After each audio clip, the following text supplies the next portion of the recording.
কুকীর্তির শাস্তি পেতেই সুধার পা ধরে ক্ষমা চাইল তরিতা। সম্পূর্ণ জানতে ভিডিওটিতে একটি লাইক করে প্রথম থেকেই দেখতে থাকো। গল্পের শুরুতেই দেখা যায় ঠাম্মি তো কথা বলছিল সবার সাথে, আর তখনই আরতি করতে বলে সুধাকে। সুধা আর তেজ দুজন মিলে আরতি করতে শুরু করে দেয়। এর মধ্যেই সবাই যখন চোখ বন্ধ করে ঠাকুরের পুজো করছিল, আর ঠিক তখনই তরিতা গিয়ে প্রদীপটা এমন জায়গায় রাখে যাতে সুধার আঁচলটাতে আগুন লেগে যায়। আর ঠিক সেটাই হয়েছে। কিছুক্ষণ পরেই সুধার শাড়িতে আগুন লেগে গেছে। তেজ সেটা দেখার পরেই নিজের হাত দিয়ে সেই আগুন নেভানোর চেষ্টা করে আর বলে, আপনি ঠিক আছেন তো? সুধা বলে, আমি তো ঠিক আছি, কিন্তু আপনার হাতটাতে তো অনেকটা লেগেছে, তারপরে আপনি হাত দিয়ে আগুন লাগাতে চাইলেন কেন? তখনই তেজ বলে, আপনি তো একটু দেখে কাজ করবেন, এক্ষুনি কত বড় একটা সর্বনাশ হতে পারত। তখনই তরিতা বলে, সুধাদি, আজকাল তো একটু দেখে কাজ করবে, কত বড় একটা বিপদ হচ্ছিল বলো তো। হ্যাঁ, তারপর কি হতো তোমার? আর এর মধ্যেই ঠাম্মি পুরো ব্যাপারটাকে বোঝার চেষ্টা করে। জ্যোৎস্না তখন বলে, আচ্ছা ঠাম্মি, এরকমটা তো আমাদের বাড়িতে কোনোদিনও হয়নি, আবার কোনো অঘটন হবে না তো? ঠাম্মি বলে, কারণ এর আগে যে আমাদের বাড়িতে কেউ ছলা পরামর্শ করেনি, তাই না? এই যে ছলাকলা করছে তরিতা। কথাটা শোনার পরেই তরিতা তো চমকে যায় আর বলে, ঠাম্মি, এইসব তুমি কি বলছো? ঠাম্মি তখন বলে, কি ভেবেছ আমি বুঝতে পারিনি? আমি সবটা বুঝতে পারি। আমার কতটা ক্ষমতা আছে সেটা তুমি এখনো জানো না। প্রদীপটা কোথায় ছিল আর কোথায় এনে রেখেছো? আমরা যখন সবাই গজাননের কাছে প্রার্থনা করছিলাম চোখ বন্ধ করে, তখনই তুমি এই কাজটা করেছো, তাই না? এর মধ্যেই তরিতা বলে, এসব তুমি কি বলছো? কোনো প্রমাণ আছে? ঠাম্মি তখন বলে, প্রমাণ ছাড়া আমি কথা বলি না। এই যে তোমার শাড়ির আঁচলেও তেল লেগে রয়েছে প্রদীপের, কি করে লাগলো? তুমি তো অত দূরে দাঁড়িয়ে আছো, তোমার শাড়িতে তো তেল লাগার কথা ছিল না। আসলে আমি তো একটু বড়নাথ বউকে বেশি ভালোবাসছি, তাই তুমি এই সমস্ত কাণ্ডবাণ্ড শুরু করে দিয়েছো। কি ভেবেছো তোমার ঠাম্মি বুঝতে পারবে না? আমি জানি এই বাড়িতে কোন জিনিসটা কোন জায়গায় থাকে, তাই আমাকে যদি ভাবো আমি বোকা, খুব ভুল করছো।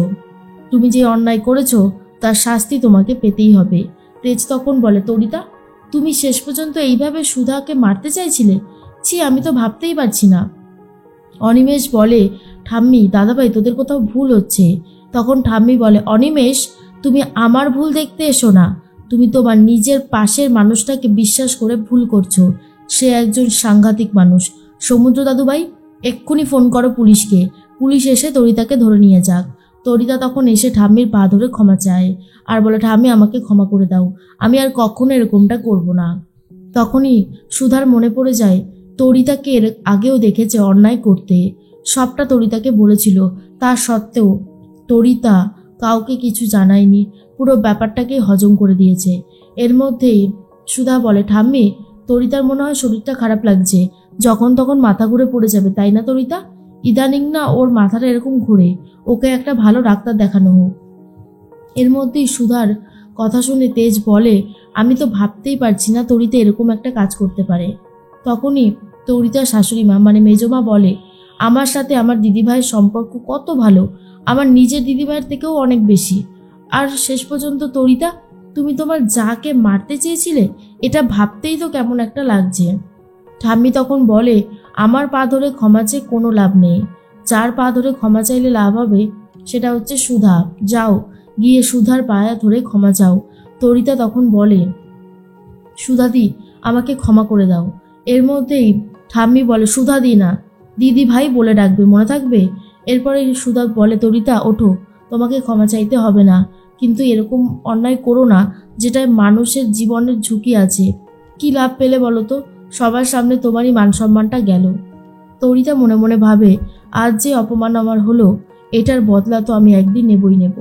এর মধ্যেই ঠাম্মি তখন বলে, দাদু ভাই, তাড়াতাড়ি করে রেডি হয়ে নাও, তোমাকে তো আবার বেরোতে হবে।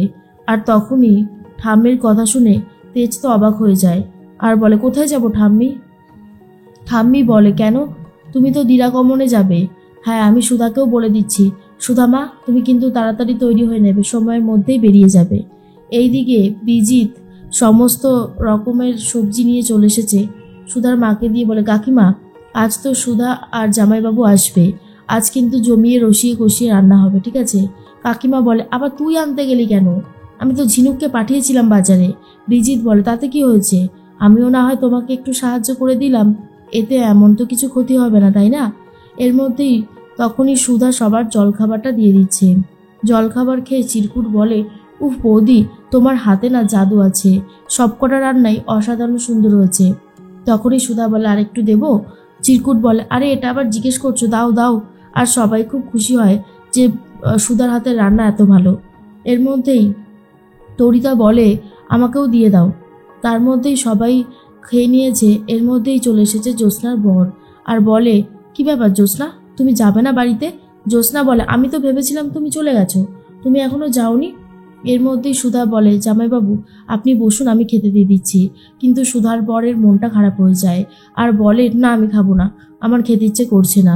জ্যোৎস্নার সাথে জ্যোৎস্নার বরেরই একদম সম্পর্ক ভালো না, আর জ্যোৎস্নার বরকে সুযোগ পেলে অপমান করতে থাকে, যেটা ঠাম্মির একদমই ভালো লাগে না। ঠাম্মি বলে, যেটা হচ্ছে সেটা মোটেই ভালো হচ্ছে না, এইভাবে বাড়ির জামাইকে অপমান করাটা উচিত নয়। সুধা দিদি, যাই হোক তুমি খেয়ে নাও। এর মধ্যেই সুধা বলে, মা কাকিমা আপনারা সবাই বসে পড়ুন, আমি দিয়ে দিই তারপরে খাবো। কিন্তু মেজমা বসতে চায় না। আর সুধা বলে, মেজমা তুমি কি আমার হাতে রান্না খাবে না? মেজমা বলে, এ বাবা না না বৌমা, একদমই সে কথা নয়, আসলে একটা অন্য কারণ আছে। তখনই তেজের মা বলে, আসলে সুধা ব্যাপারটা কি হয়েছে বলো তো? মেজো তো মাকে না জানিয়ে তার বাপের বাড়ি চলে গিয়েছিল, তাই মা বলেছে ওকে এই বাড়িতে খেতে না। ওর বাপের বাড়ি থেকে যতক্ষণ না খাবার আসছে ততক্ষণ ও মুখে কিছু তুলবে না। কথাটা শোনার পরেই সুধা বলে, এটা আবার কেমন কথা? মানে একটা সন্তানের, সে ছেলে হোক বা মেয়ে হোক, তার মা বাবার উপরে তো কিছু দায়িত্ব কর্তব্য থাকে, তাই না? আমি ঠাম্মির সাথে এ বিষয়ে কথা বলবো। ঠিক তখনই তেজ এসে বলে, আপনি ঠাম্মির কোনো সিদ্ধান্তকে সরাতে পারবেন না, ঠাম্মির সিদ্ধান্তই চূড়ান্ত, বুঝতে পেরেছেন? সুধা বলে, সেটা তো পারলাম, কিন্তু মেজমার তো কষ্ট হচ্ছে। এর মধ্যে মেজমা বলে, সুধা এইসব ব্যাপার থাকে, এগুলো নিয়ে এত ভাবতে হবে না, তুমি যাও রেডি হয়ে নাও। এর মধ্যেই ঠাম্মি বলে, শোনো বড়নাথ বউ, আমার মায়ের দেওয়া ওই গয়নাটাই তুমি কিন্তু পরে যাবে, কেমন? এরপর সুধা বলে, ঠিক আছে ঠাম্মি। সুধা ঘরে এসে তন্ন তন্ন করে গয়নাটা খুঁজতে শুরু করে, কিন্তু কোনোভাবেই আর গয়নাটা পাচ্ছে না। তারপরে আরও বেশি চিন্তা হতে থাকে। তেজ এসে বলে, আপনি আমার ঠাম্মির মায়ের দেওয়া গয়নাটা হারিয়ে ফেললেন, ঠাম্মির এবারে কতটা কষ্ট পাবে। সুধা বলে, আমি হারাইনি, আমি খুঁজছিলাম, হয়তো ওই বাড়িতেই আছে। ঠাম্মি তখন বলে, নাথবো ওই গয়নাটা খুঁজে পেতেই হবে। সুধা বলে, আমি চেষ্টা করছি ঠাম্মি। অন্যদিকে খবরের কাগজে বড় বড় করে তেজ আর সুধার বিয়ে ছবিটা দেখেই পাড়া প্রতিবেশীরা বলতে থাকে, আচার্য বাড়ির নিশ্চয়ই সুধার ডিভোর্সের কথাটা তেজ বসু মল্লিককে জানায়নি, আজকে আসলেই আমরা জানিয়ে দিই ওর বিয়েটা ভেঙে দেব। পাড়ার লোকে সবাই মিলে ষড়যন্ত্র করতে থাকে।